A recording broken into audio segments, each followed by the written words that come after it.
വിദ്യാലയങ്ങളിലേക്ക് എത്താൻ കുട്ടികളില്ലാതെ സംസ്ഥാനം.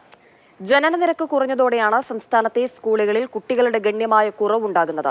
സർക്കാർ മേഖലയിലെ 452ഉം എയ്ഡഡ് മേഖലയിലെ 745 വിദ്യാലയങ്ങളിൽ പഠിക്കാൻ 25 കുട്ടികൾ പോലുമില്ല. 2024 കേരളത്തിൽ 3.48 ലക്ഷം കുഞ്ഞുങ്ങളാണ് ജനിച്ചത്.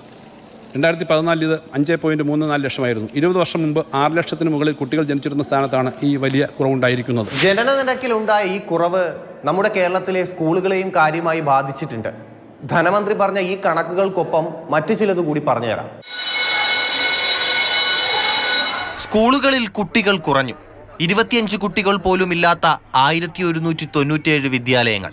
2023-24 അധ്യയന വർഷത്തിൽ 25-ൽ താഴെ കുട്ടികളുള്ള 961 സ്കൂളുകൾ. ഒരു വർഷം കഴിഞ്ഞപ്പോൾ 236 സ്കൂളുകൾ കൂടി. സംസ്ഥാനത്തെ ജനസംഖ്യാ നിരക്ക് ഏറ്റവും കുറഞ്ഞ ജില്ലയായ പത്തനംതിട്ടയിൽ മാത്രം 25-ൽ താഴെ കുട്ടികളുള്ള 216 സ്കൂളുകൾ. രണ്ടാം സ്ഥാനം കോട്ടയത്തിനാണ്, 168 സ്കൂളുകൾ. 10-ൽ താഴെ കുട്ടികളുമായി പ്രവർത്തിക്കുന്ന 34 സർക്കാർ സ്കൂളുകളും 160 എയ്ഡഡ് സ്ഥാപനങ്ങളുമുണ്ട്.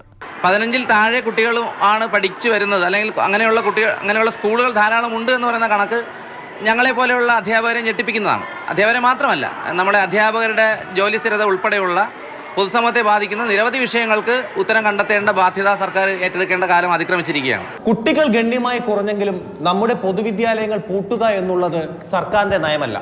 അതുകൊണ്ട് തന്നെ അവ തുടർന്നും മുന്നോട്ട് കൊണ്ടുപോകേണ്ടി വരും. ബജറ്റിൽ നമ്മുടെ ധനമന്ത്രിയുടെ ഒരു ഓർമ്മപ്പെടുത്തലുണ്ട്. ജനസംഖ്യാ പരിണാമത്തിൻ്റെ സമകാലിക ഘട്ടം കേരളത്തെ സംബന്ധിച്ചിടത്തോളം നിർണായകമാണ്. കുഞ്ഞുങ്ങളുടെ എണ്ണത്തിൽ വലിയ കുറവുണ്ടാകുന്നതിൻ്റെയും പ്രായമായവരുടെ അനുപാതം വലിയ തോതിൽ വർദ്ധിക്കുന്നതിൻ്റെയും വികസന പ്രത്യാഘാതങ്ങൾ കൂടുതൽ ഗൗരവത്തോടെ കാണേണ്ടതുണ്ട്. ഇതോടൊപ്പം കേരളത്തിൽ നിന്നും പുറത്തേക്കും അകത്തേക്കുമുള്ള കുടിയേറ്റത്തെ ഭാവിയിൽ എങ്ങനെ കാണണമെന്ന പ്രശ്നമുണ്ട്. അതെ, ഗൗരവത്തോടെ കാണണം.